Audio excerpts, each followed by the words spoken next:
भक्तजनों, आज बृहस्पतिवार का दिन है। आज छठ माता का पहला दिन है। आज बहुत शुभ दिन है भक्तजनों, बहुत शुभ दिन है। आज के दिन जो व्रत रखते हैं या जो बृहस्पति भगवान को कथा सुनते हैं, उनकी घर में धन ही धन बृहस्पति देव भर देते हैं, उनकी सारे दुख हर लेते हैं। हाँ भक्तजनों, आज का दिन बहुत शुभ है। आज का दिन बृहस्पति भगवान को कथा सुननी चाहिए, उनकी व्रत रखना चाहिए। आज का दिन जो व्यक्ति बृहस्पति भगवान को व्रत रखते हैं और उनकी कथा सुनते हैं, वो आज धन हो जाएंगे, धन हो जाएंगे। बृहस्पति भगवान खुश होकर उनके घर में धन की वर्षा करेंगे। प्राचीन काल की बात है, एक ब्राह्मण और एक ब्राह्मणी थी। दोनों ब्राह्मण ब्राह्मणी विष्णु भगवान का बहुत बड़ा परम भक्त थे। विष्णु भगवान का श्रद्धा भक्ति से वो पूजा करते थे। दोनों को मन इतना साफा था, इतना साफा था कि वो कभी झूठ नहीं बोलते थे, जो बोलते वो सच ब्राह्मण बोलते थे। एक दिन विष्णु भगवान माँ लक्ष्मी से कहते हैं कि प्रिय लक्ष्मी, तुम तो हमेशा मेरे पैर दबाती रहती हो, इस बरहा से कभी तुम बाहर नहीं जाती हो। चलो आज हम दोनों आज भ्रमण करके आते हैं। माँ लक्ष्मी कहती है कि ठीक है प्रभुनाथ, आपका जैसी मर्जी जैसी इच्छा, मैं तो तैयार हूँ। विष्णु भगवान और माँ लक्ष्मी दोनों भ्रमण पर निकल पड़े। जाते जाते देखते हैं कि एक फूल का बगीचा है, उसमें रंग बिरंग का फूल है। लक्ष्मी कहती है कि प्रभुनाथ, ये कौन ऐसा आदमी इतना सुंदर फूल का बगीचा लगाया है, इतना सुंदर सुंदर रंग बिरंग के फूल है, उनकी हृदय कितना बड़ा होगा। विष्णु भगवान कहते हैं कि ये सुकु ब्राह्मण का फुलवारी है, वही तो ये फूल को सजाया है।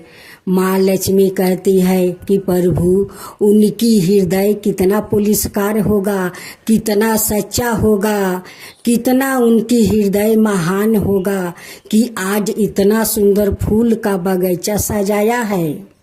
जब वहाँ से दोनों आगे बढ़े तो दोनों ब्राह्मण ब्राह्मणी, उस दिन बृहस्पतिवार का दिन था और दोनों अपना द्वार पर बैठे हुए थे। तब इन विष्णु भगवान को नजर पड़ जाते हैं। कहते हैं कि देखो लक्ष्मी, वो जो ब्राह्मण ब्राह्मणी बैठे हैं, उन्हीं ये बगीचा को सजाया है। तब माँ लक्ष्मी कहती है कि प्रभु चलिए उनसे हम लोग परीक्षा लेते हैं। विष्णु भगवान कहते हैं कि ठीक है लक्ष्मी, चलो ले लो परीक्षा। दोनों अपना बूढ़ा बूढ़ी का रूप धारण करते हैं। ऐसा रूप धारण करते हैं कि विष्णु भगवान का सारा शरीर का चमड़ा झूला हुआ है, माँ लक्ष्मी का शरीर का सारा चमड़ा झूला हुआ है। जैसे कुछ दूर रास्ते चले, वैसे ही नारद जी भेटा जाते हैं, लेकिन नारद जी तो भगवान को नहीं पहचान पाए। विष्णु भगवान कहते हैं कि भाई, सुकु ब्राह्मण का घर कहाँ है? तो अब नारद जी कहते हैं कि सुकु ब्राह्मण का वो जो घर दिखता है, वही सुकु ब्राह्मण का घर है। विष्णु भगवान और माँ लक्ष्मी दोनों सुकु ब्राह्मण का दरवाजे पर पहुंच जाते हैं। उस समय ब्राह्मणी वो भोजन परोस रही थी। वैसे ही विष्णु भगवान कहते हैं कि कोई घर में है, इस भूखिया को भोजन कराओ। वैसा ही दोनों ब्राह्मण ब्राह्मणी बाहर निकल कर देखते हैं। कहते हैं ना कि जिसका मन साचा होता है वो भगवान को जरूर पहचान लेते हैं। जिसका मन में मैला होता है वो भगवान को द्वार पर गए हुए वो पहचान नहीं पाते हैं, उन्हें दूर दूरा देते हैं। और जिसका मन साफा है, जिसका मन भगवान पर हमेशा लगा रहता है, वो भगवान को जरूर पहचान लेते हैं। तो ऐसा ही हुआ सुकु ब्राह्मण को। सुकु ब्राह्मण और उनकी पत्नी दोनों विष्णु भगवान और माँ लक्ष्मी को पहचान लिया। ब्राह्मण ब्राह्मणी दोनों को अंदर लेकर गए, दो कुर्सी लगाया, दोनों पर आसन बिछाया, आसन बिछाकर उन पर वो दोनों को बैठाया। दोनों पति पत्नी वो दोनों को पैर पखारा। विष्णु भगवान और माँ लक्ष्मी को पैर पखारा हुआ जल वो दोनों ब्राह्मण ब्राह्मणी ग्रहण कर लेते हैं। विष्णु भगवान कहते हैं कि आहा, आप दोनों मेरे चरण को जल को ग्रहण क्यों किया। ब्राह्मणी कहती है कि भगवान ये जल मुझे कहाँ मिलेगा। ये इस जल के लिए तो मैं बहुत दिन से प्रतीक्षा कर रहा था कि कब मेरे भगवान आएंगे और उनकी चरण धोकर मैं ग्रहण करूंगी। आज तो वो दिन मिला है। आज तो साक्षात माता लक्ष्मी भी आई है, साक्षात विष्णु भगवान जी मेरे घर पधारे हैं और उन्हीं दोनों को पैर पखार कर आज हम ग्रहण करके आज मेरा आत्मा शांत हो गया है। भगवान हे माते, मेरा आत्मा शांत हो गया है। ये बात सुनकर विष्णु भगवान और माँ लक्ष्मी अब तो अपना रूप में आ जाते हैं। तब विष्णु भगवान कहते हैं कि लक्ष्मी देखा, यही है सच्चा भक्त। जो भक्त अपना भगवान को कोई रूप में हो वो पहचान लेते हैं, तो यही है सच्चा भक्त लक्ष्मी। माँ लक्ष्मी कहती है कि हाँ प्रभुनाथ, मैं देखा, अपना आँख से देखा ये सच्चा भक्त को। ये दुनिया में सच्चा भक्त है जो भगवान को आस्था लगाए रहते हैं कि कब मेरे भगवान से दर्शन होगा। ब्राह्मण देव कहते हैं कि भगवान हम दोनों को तो बैकुंठ धाम मिल गया, आपको चरण मिल गया, चरण को जल मिल गया, तो मेरा तो बैकुंठ धाम मिल गया। भगवान मैं तो शांत हो गया। मेरा भाग्य कितना अच्छा है कि भगवान और माता लक्ष्मी से दर्शन हुआ। इससे बारा मुझे क्या चाहिए भगवान, क्या चाहिए? कुछ नहीं चाहिए। आप तो मेरे घर में सब कुछ दिया है, मुझे कुछ के भी कमी नहीं है, मुझे कुछ नहीं चाहिए। विष्णु भगवान कहते हैं कि ब्राह्मण देवता मैं जानता हूँ कि आपका कुछ नहीं चाहिए, सब कुछ है आपको घर में भरा हुआ है, कुछ आपको नहीं चाहिए। मैं आपको वचन देता हूँ कि जो मेरा भक्त ऐसा पूजा पाठ करते हैं, मुझ पर आस्था रखते हैं, उन्हें मैं अपना विमान पर बैठाकर अपना बैकुंठ धाम ले जाऊंगा। एक दिन ब्राह्मण और ब्राह्मणी का दोनों को मृत्यु हो जाता है। खुद विष्णु भगवान अपना विमान लेकर आते हैं और दोनों ब्राह्मण ब्राह्मणी को अपना विमान पर बैठा कर बैकुंठ धाम ले जाते हैं और दोनों को सिंहासन पर बैठा देते हैं। क्यों बैठाते हैं कि विष्णु भगवान और माँ लक्ष्मी जो परीक्षा लेने गई थी, ब्राह्मण और ब्राह्मणी पहचान गई, उन्हें अंदर ले जाकर उस कुर्सी पर आसन बिछाया, आसन पर बैठाया, उनकी पैर धोकर दोनों ग्रहण किया। उसी के प्रभाव से विष्णु भगवान और माता लक्ष्मी दोनों प्रसन्न हो गए और उनको मृत्यु के बाद अपना विमान पर बैठा कर बैकुंठ धाम ले गए और दोनों को इस सिंहासन पर बैठा दिया। तो भक्त जनों, इस ब्राह्मण और ब्राह्मणी के तरह भगवान पर आस्था रखना होगा। तभी न भगवान को दर्शन हो पाएगा। हम लोग के घर भिखू भिखार का रूप में भगवान आते हैं, लेकिन हम लोग पहचान नहीं पाते हैं। हम लोग तो उस ब्राह्मण ब्राह्मणी की तरह तो है नहीं कि हम लोग भगवान को पहचान सके। लेकिन हाँ, इतना कह सकती हूँ कि भगवान भिखू भिखार का रूप में ही आते हैं घर में परीक्षा लेने के लिए। उस लिए कोई भी भिखू भिखार का बिना दक्षिणा दिए घर से कभी निराश होकर नहीं जाने देना चाहिए।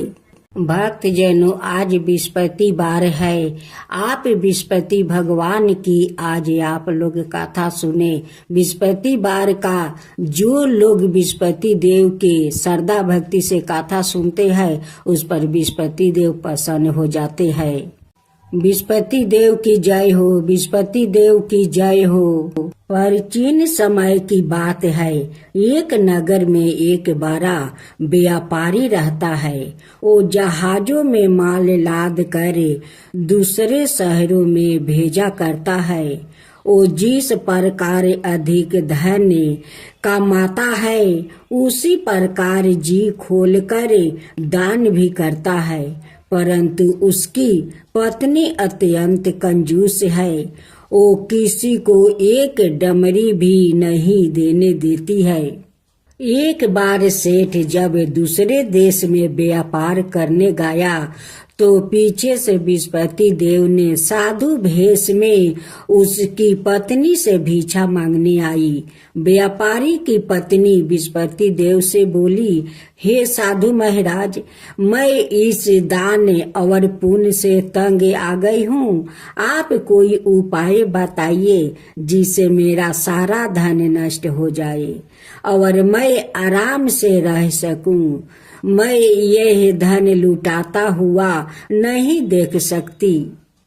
बृहस्पति देव ने कहा, हे देवी, तुम बड़ी विचित्र हो। संतान और धन से कोई दुखी होता है। अगर अधिक धन है तो इसे शुभ कामों में लगाया करो। कुंवारी कन्याओं का विवाह करवाओ, विद्यालय और बाग बगीचा का निर्माण करवाओ। ऐसे पूर्ण कार्य करने से तुम्हारा लोक परलोक सार्थक हो सकता है। परंतु साधु की इन बातों से व्यापारी की पत्नी को खुशी नहीं हुई। उसने कहा, मुझे ऐसा धन की आवश्यकता नहीं है जिसे मैं दान दूं। तब बृहस्पति देव बोले, यदि तुम्हारी ऐसी इच्छा है तो तुम एक उपाय करना। 7 बृहस्पतिवार घर को गोबर से लिपना, अपने केश को पीली मिट्टी से धोना, केशों को धोते समय स्नान करना, व्यापारी से हजामत बनाने को कहना, भोजन में मांस मदिरा खाना, कपड़े अपने घर धोना। ऐसे करने से तुम्हारा सारा धन नष्ट हो जाएगा। इतना कहकर बृहस्पति देव अंतर्ध्यान हो गए।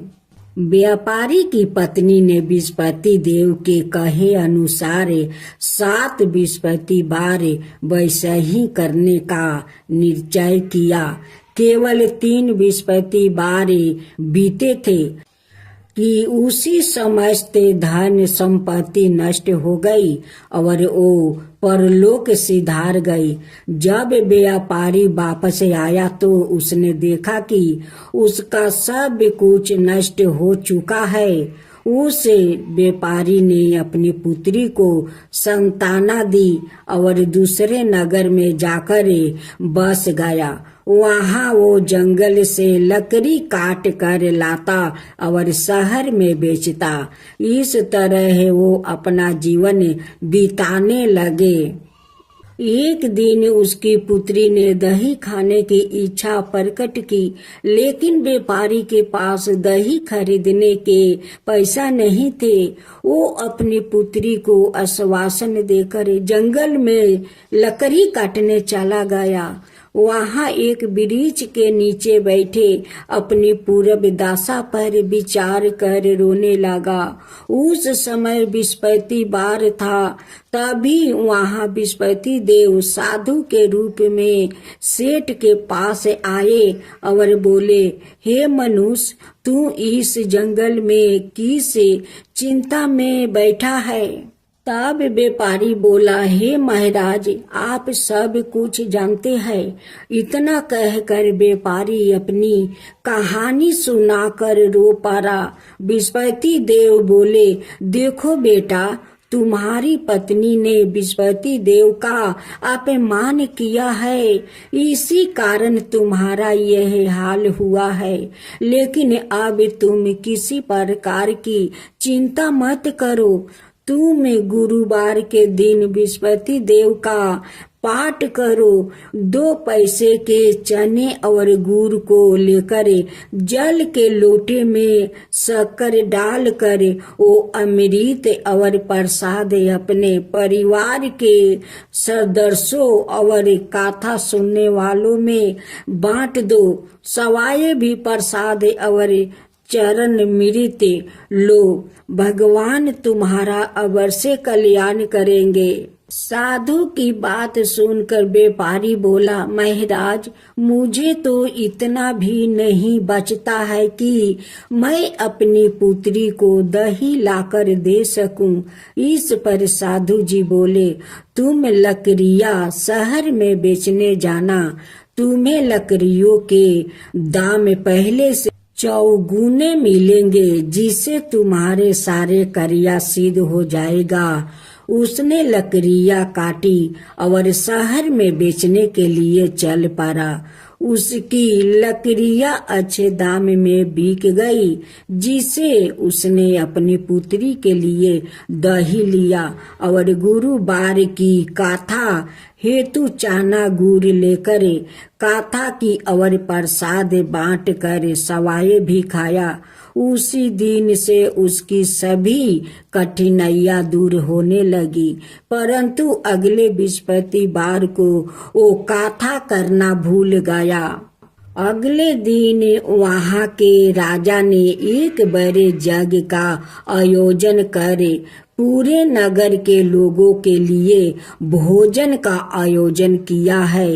राजा की आज्ञा अनुसार पूरा नगर राजा के महल में भोजन करने गया, लेकिन व्यापारी वो उसकी पुत्री तनिक विलंब से पहुँचे। अंत उन्हों दोनों को राजा ने महल में ले जाकर भोजन करवाया। जब वो दोनों लौट कर आए तभी रानी ने देखा कि उसकी खूंटी पर टांगा हार गायब है। रानी को व्यापारी और उसकी पुत्री पर संदेह हुआ कि उसका हार उन दोनों ने ही चुराया है। राजा की आज्ञा से उन दोनों को कारावास की कोठरी में कैद कर दिया गया। कैद में पड़कर दोनों अत्यंत दुखी हुए। वहां उन्होंने बृहस्पति देवता का स्मरण किया। बृहस्पति देव ने प्रकट होकर व्यापारी को उसकी भूल का अभ्यास करवाया और उन्हें सलाह दी कि गुरुवार के दिन कैद खाने के दरवाजे पर तुम्हें 2 पैसा मिलेंगे। उनसे तुम चने और मुनका मंगवाकर विधि पूर्वक बृहस्पति देवता का पूजन करना। तुम्हारे सब दुख दूर हो जाएंगे। बृहस्पतिवार को कैद खाने के दरवाजे पर उन्हें 2 पैसे मिले। बाहर सड़क पर एक स्त्री जा रही थी। व्यापारी ने उसे बुलाकर गुड़ और चने लाने को कहा। इस पर वो स्त्री बोली, मैं अपनी बहू के लिए गहने लेने जा रही हूँ, मेरे पास समय नहीं है। इतना कहकर वो चली गई। थोड़ी देर बाद वहाँ से एक और स्त्री निकली। व्यापारी ने उसे बुलाकर कहा, कि हे बहन, मुझे बृहस्पति बार की कथा करानी है, तुम मुझे 2 पैसे का गुड़ चना ला दो। बृहस्पति देव का नाम सुनकर वो स्त्री बोली, भाई मैं तुम्हें अभी गुड़ चना लाकर देती हूँ।